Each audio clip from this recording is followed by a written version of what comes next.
On the Duty of Civil Disobedience by Henry David Thoreau, 1849, original title, Resistance to Civil Government. Part 2.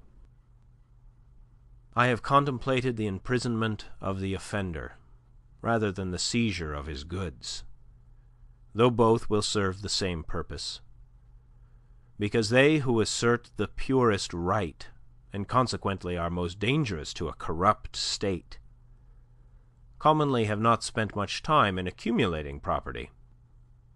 To such the state renders comparatively small service, and a slight tax is wont to appear exorbitant, particularly if they are obliged to earn it by special labour with their hands. If there were one who lived wholly without the use of money, the state itself would hesitate to demand it of him. But the rich man, not to make any invidious comparison, is always sold to the institution which makes him rich. Absolutely speaking, the more money, the less virtue. For money comes between a man and his objects, and obtains them for him. It was certainly no great virtue to obtain it. It puts to rest many questions which he would otherwise be taxed to answer, while the only new question which it puts is the hard but superfluous one: how to spend it. Thus his moral ground is taken from under his feet. The opportunities of living are diminished in proportion as that are called the means are increased. The best thing a man can do for his culture when he is rich is to endeavour to carry out those schemes which he entertained when he was poor. Christ answered the Herodians according to their condition. "Show me the tribute money," said he, and one took a penny out of his pocket. "If you use money which has the image of Caesar on it, and which he has made current and valuable, that is, if you are men of the state, and gladly enjoy the advantages of Caesar's government, then pay him back some of his own when he demands it. Render therefore to Caesar that which is Caesar's, and to God those things which are God's, leaving them no wiser than before as to which was which, for they did not wish to know." When I converse with the freest of my neighbours, I perceive that, whatever they may say about the magnitude and seriousness of the question, and their regard for the public tranquillity, the long and the short of the matter is that they cannot spare the protection of the existing government, and they dread the consequences to their property and families of disobedience to it. For my own part, I should not like to think that I ever rely on the protection of the state. But if I deny the authority of the state when it presents its tax bill, it will soon take and waste all my property, and so harass me and my children without end. This is hard. This makes it impossible for a man to live honestly, and at the same time comfortably in outward respects. It will not be worth the while to accumulate property. That would be sure to go again. You must hire or squat somewhere and raise but a small crop, and eat that soon. You must live within yourself, and depend upon yourself always, tucked up and ready for a start, and not have many affairs. A man may grow rich in Turkey even, if he will be in all respects a good subject of the Turkish government. Confucius said, If a state is governed by the principles of reason, poverty and misery are subjects of shame. If a state is not governed by the principles of reason, riches and honours are subjects of shame. No. Until I want the protection of Massachusetts to be extended to me in some distant southern port where my liberty is endangered, or until I am bent solely on building up an estate at home by peaceful enterprise, I can afford to refuse allegiance to Massachusetts and her right to my property and life. It costs me less, in every sense, to incur the penalty of disobedience to the state than it would to obey. I should feel as if I were worth less in that case. Some years ago, the state met me in behalf of the Church, and commanded me to pay a certain sum toward the support of a clergyman whose preaching my father attended, but never I myself. "Pay," it said, "or be locked up in the jail." I declined to pay. But unfortunately, another man saw fit to pay it. I did not see why the schoolmaster should be taxed to support the priest, and not the priest the schoolmaster. For I was not the state's schoolmaster, but I supported myself by voluntary subscription. I did not see why the Lyceum should not present its tax bill and have the state to back its demand as well as the Church. However, at the request of the selectmen, I condescended to make some such statement as this in writing: "Know all men by these presents that I, Henry Thoreau, do not wish to be regarded as a member of any incorporated society which I have not joined." This I gave to the town clerk, and he has it. The state, having thus learned that I did not wish to be regarded as a member of that church, has never made a like demand on me since, though it said that it must adhere to its original presumption that time. If I had known how to name them, I should then have signed off in detail from all the societies which I never signed on to. But I did not know where to find such a complete list. I have paid no poll tax for 6 years. I was put into a jail once on this account, for one night, and as I stood considering the walls of solid stone, 2 or 3 feet thick, the door of wood and iron, a foot thick, and the iron grating which strained the light, I could not help being struck with the foolishness of that institution which treated me as if I were mere flesh and blood and bones to be locked up. I wondered that it should have concluded at length that this was the best use it could put me to, and had never thought to avail itself of my services in some way.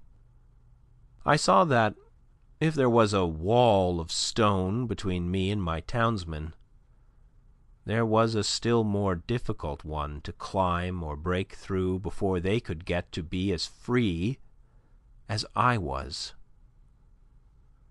I did not for a moment feel confined, and the walls seemed a great waste of stone and mortar. I felt as if I alone of all my townsmen had paid my tax. They plainly did not know how to treat me, but behaved like persons who were underbred. In every threat and in every compliment there was a blunder, for they thought that my chief desire was to stand the other side of that stone wall, I could not but smile to see how industriously they locked the door on my meditations, which followed them out again without let or hindrance, and they were really all that was dangerous. As they could not reach me, they had resolved to punish my body, just as boys, if they cannot come at some person against whom they have a spite, will abuse his dog. I saw that the state was half-witted, that it was timid as a lone woman with her silver spoons, and that it did not know its friends from its foes, and I lost all my remaining respect for it, and pitied it. Thus the state never intentionally confronts a man's sense, intellectual or moral, but only his body, his senses. It is not armed with superior wit or honesty, but with superior physical strength. I was not born to be forced. I will breathe after my own fashion. Let us see who is the strongest. What force has a multitude? They only can force me who obey a higher law than I. They force me to become like themselves. I do not hear of men being forced to live this way or that by masses of men. What sort of life were that to live? When I meet a government which says to me, "Your money or your life," why should I be in haste to give it my money? It may be in a great strait and not know what to do. I cannot help that. It must help itself, do as I do. It is not worth the while to snivel about it. I am not responsible for the successful working of the machinery of society. I am not the son of the engineer. I perceive that when an acorn and a chestnut fall side by side, the one does not remain inert to make way for the other, but both obey their own laws, and spring and grow and flourish as best they can, till one, perchance, overshadows and destroys the other. If a plant cannot live according to its nature, it dies, and so a man. The night in prison was novel and interesting enough. The prisoners in their shirt-sleeves were enjoying a chat in the evening air in the doorway when I entered. But the jailer said, "Come, boys, it is time to lock up," and so they dispersed, and I heard the sound of their steps returning into the hollow apartments. My roommate was introduced to me by the jailer as a first-rate fellow and clever man. When the door was locked, he showed me where to hang my hat and how he managed matters there. The rooms were whitewashed once a month, and this one, at least, was the whitest, most simply furnished, and probably neatest apartment in town. He naturally wanted to know where I came from and what brought me there, and when I had told him, I asked him in my turn how he came there, presuming him to be an honest man, of course. And as the world goes, I believe he was. "Why," said he, "they accuse me of burning a barn, but I never did it." As near as I could discover, he had probably gone to bed in a barn when drunk, and smoked his pipe there, and so a barn was burnt. He had the reputation of being a clever man, had been there some 3 months, waiting for his trial to come on, and would have to wait as much longer. But he was quite domesticated and contented, since he got his board for nothing, and thought that he was well treated. He occupied one window, and I the other, and I saw that if one stayed there long, his principal business would be to look out the window. I had soon read all the tracts that were left there, and examined where former prisoners had broken out and where a grate had been sawed off, and heard the history of the various occupants of that room, for I found that even there was a history and a gossip which never circulated beyond the walls of the jail. Probably this is the only house in the town where verses are composed, which are afterward printed in a circular form, but not published. I was shown quite a long list of young men who had been detected in an attempt to escape, who avenged themselves by singing them. I pumped my fellow prisoner as dry as I could, for fear I should never see him again. But at length he showed me which was my bed, and left me to blow out the lamp. It was like travelling into a far country, such as I had never expected to behold, to lie there for one night.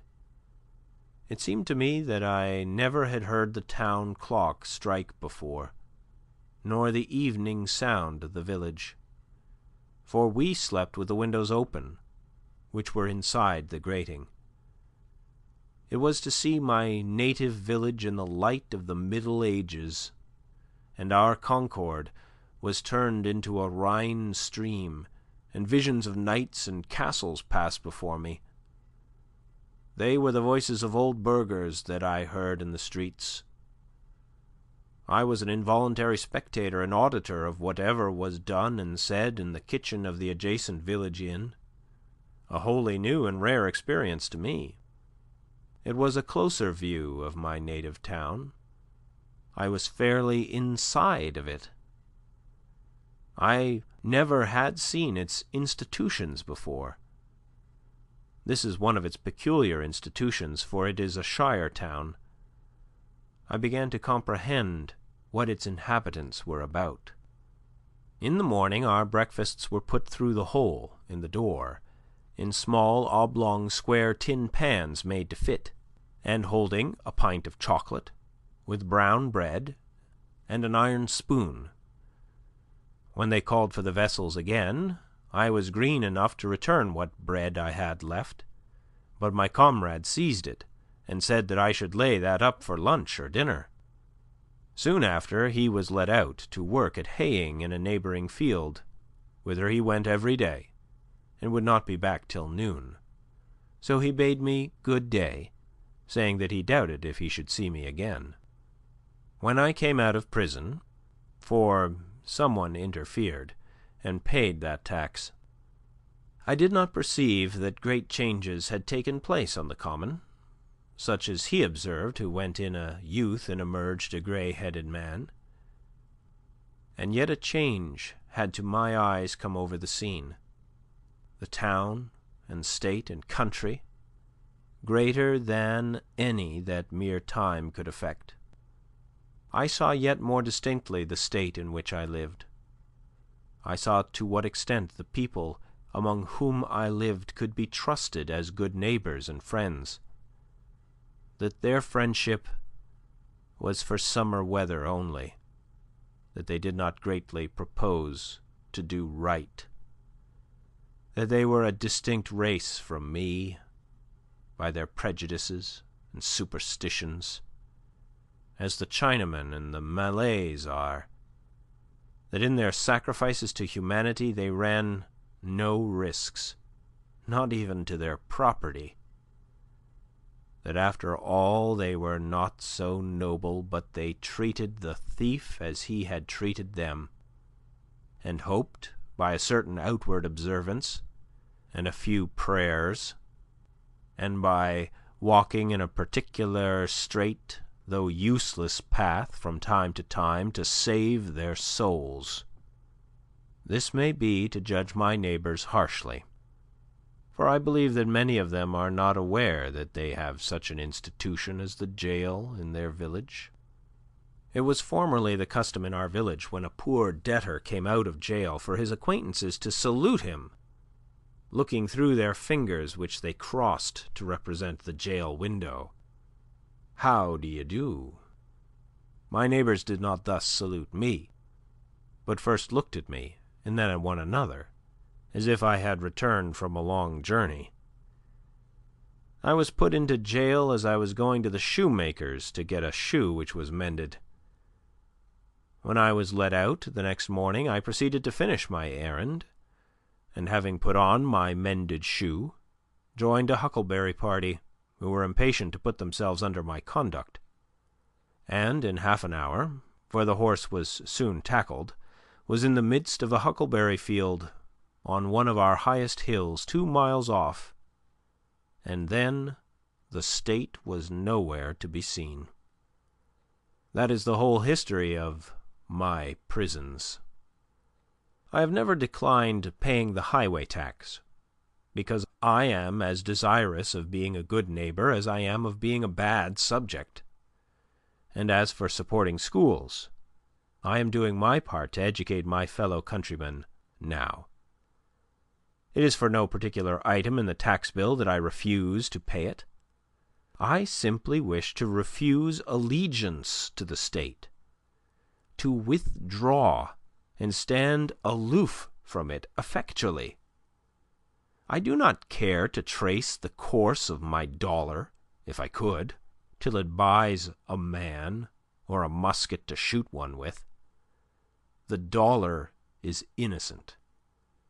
But I am concerned to trace the effects of my allegiance. In fact, I quietly declare war with the state, after my fashion, though I will still make use and get what advantages of her I can, as is usual in such cases. If others pay the tax which is demanded of me, from a sympathy with the state, they do but what they have already done in their own case, or rather they abet injustice to a greater extent than the state requires. If they pay the tax from a mistaken interest in the individual taxed, to save his property or prevent his going to jail, it is because they have not considered wisely how far they let their private feelings interfere with the public good. This, then, is my position at present. But one cannot be too much on his guard in such a case, lest his actions be biased by obstinacy or an undue regard for the opinions of men. Let him see that he does only what belongs to himself and to the hour. I think sometimes, why, this people mean well. They are only ignorant. They would do better if they knew how. Why give your neighbours this pain to treat you as they are not inclined to? But I think again, this is no reason why I should do as they do, or permit others to suffer much greater pain of a different kind. Again, I sometimes say to myself, when many millions of men, without heat, without ill will, without personal feelings of any kind, demand of you a few shillings only, without the possibility, such is their constitution, of retracting or altering their present demand, and without the possibility on your side of appeal to any other millions, why expose yourself to this overwhelming brute force? You do not resist cold and hunger, the winds and the waves thus obstinately. You quietly submit to 1,000 similar necessities. You do not put your head into the fire. But just in proportion as I regard this as not wholly a brute force, but partly a human force, and consider that I have relations to those millions as to so many millions of men, and not of mere brute or inanimate things, I see that appeal is possible. First, and instantaneously, from them to the maker of them, and secondly, from them to themselves. But if I put my head deliberately into the fire, there is no appeal to fire or to the maker of fire, and I have only myself to blame. If I could convince myself that I have any right to be satisfied with men as they are, and to treat them accordingly, and not according, in some respects, to my requisitions and expectations of what they and I ought to be, then, like a good Mussulman and fatalist, I should endeavour to be satisfied with things as they are, and say it is the will of God. And above all, there is this difference between resisting this and a purely brute or natural force, that I can resist this with some effect. But I cannot expect, like Orpheus, to change the nature of the rocks and trees and beasts. I do not wish to quarrel with any man or nation. I do not wish to split hairs, to make fine distinctions, or set myself up as better than my neighbours. I seek rather, I may say, even an excuse for conforming to the laws of the land. I am but too ready to conform to them. Indeed, I have reason to suspect myself on this head, and every year, as the tax-gatherer comes round, I find myself disposed to review the acts and position of the general and state governments, and the spirit of the people, to discover a pretext for conformity. We must affect our country as our parents, and if at any time we alienate our love or industry from doing it honour, we must respect affects and teach the soul matter of conscience and religion, and not desire of rule or benefit. I believe that the state will soon be able to take all my work of this sort out of my hands, and then I shall be no better patriot than my fellow countrymen. Seen from a lower point of view, the Constitution, with all its faults, is very good. The law and the courts are very respectable. Even this state and this American government are, in many respects, very admirable and rare things to be thankful for, such as a great many have described them. Seen from a higher still, and the highest, who shall say what they are, or what they are worth looking at or thinking of at all? However, the government does not concern me much, and I shall bestow the fewest possible thoughts on it. It is not many moments that I live under a government, even in this world. If a man is thought-free, fancy-free, imagination-free, that which is not, never for a long time appearing to be to him, unwise rulers or reformers cannot fatally interrupt him. I know that most men think differently from myself, but those whose lives are by profession devoted to the study of these or kindred subjects content me as little as any. Statesmen and legislators, standing so completely within the institution, never distinctly and nakedly behold it. They speak of moving society, but have no resting place without it. They may be men of a certain experience and discrimination, and have no doubt invented ingenious and even useful systems, for which we sincerely thank them. But all their wit and usefulness lie within certain not very wide limits. They are wont to forget that the world is not governed by policy and expediency. Webster never goes behind government, and so cannot speak with authority about it. His words are wisdom to those legislators who contemplate no essential reform in the existing government. But for thinkers and those who legislate for all time, he never once glances at the subject. I know of those whose serene and wise speculations on this theme would soon reveal the limits of his mind's range and hospitality. Yet compared with the cheap professions of most reformers and the still cheaper wisdom and eloquence of politicians in general, his are almost the only sensible and valuable words, and we thank heaven for him. Comparatively, he is always strong, original, and above all practical. Still, his quality is not wisdom, but prudence. The lawyer's truth is not truth, but consistency or a consistent expediency. Truth is always in harmony with herself, and is not concerned chiefly to reveal the justice that may consist with wrongdoing.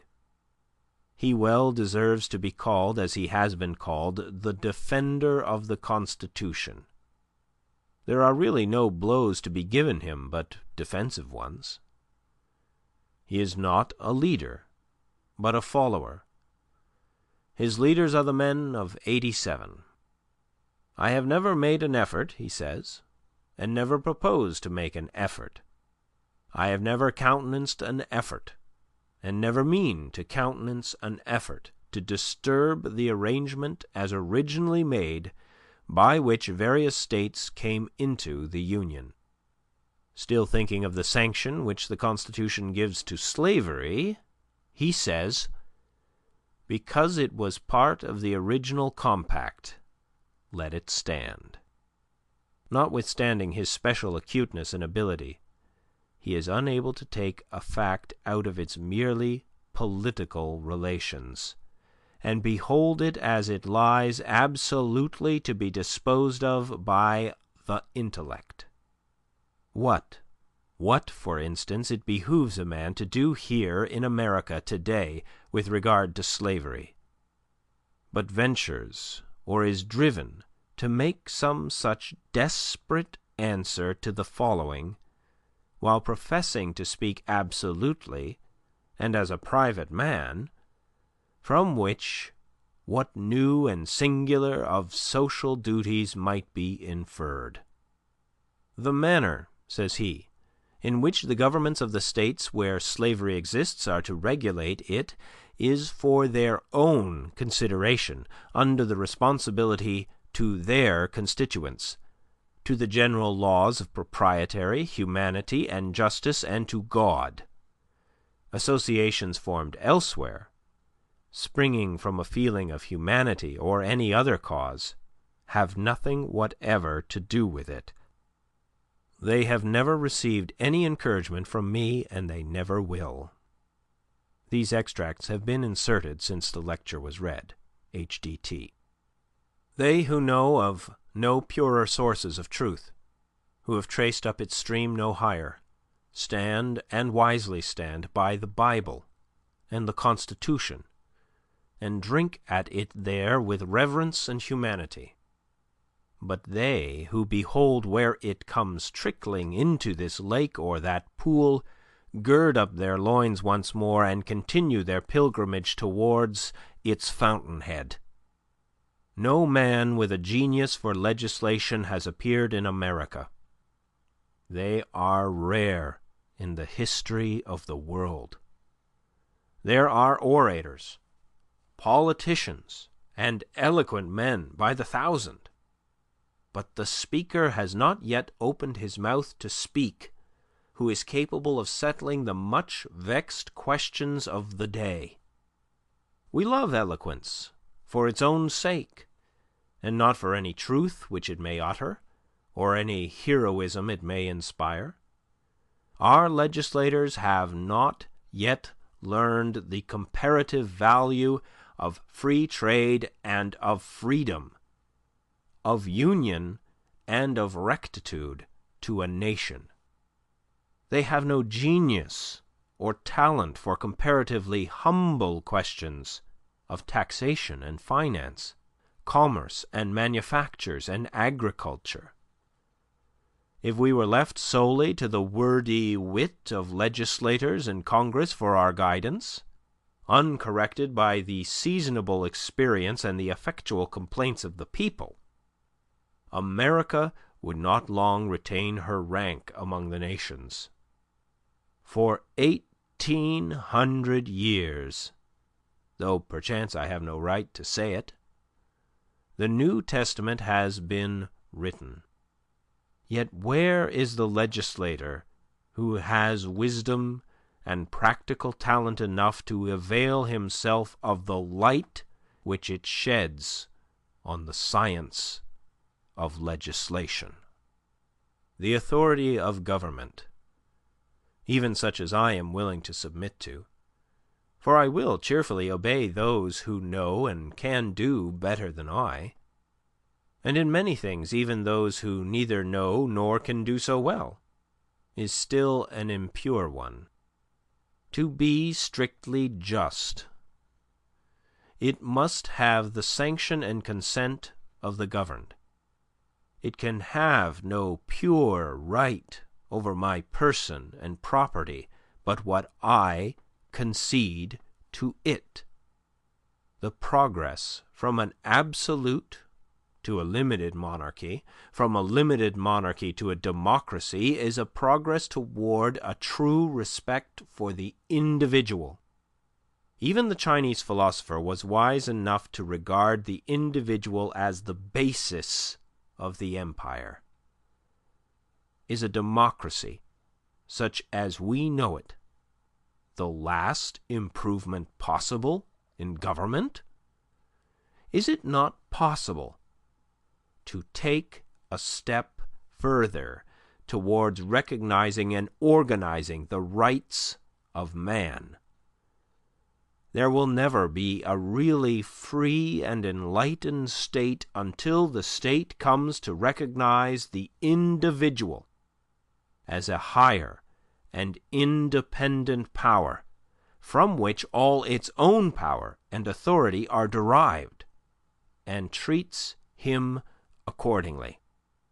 I please myself with imagining a state at last which can afford to be just to all men, and to treat the individual with respect as a neighbor, which even would not think it inconsistent with its own repose if a few were to live aloof from it, not meddling with it, nor embraced by it, who fulfilled all the duties of neighbors and fellow men.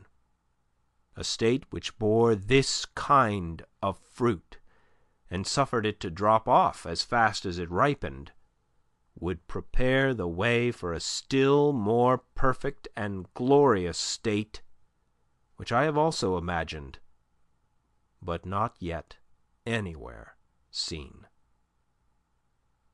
End of On the Duty of Civil Disobedience by Henry David Thoreau, Part 2.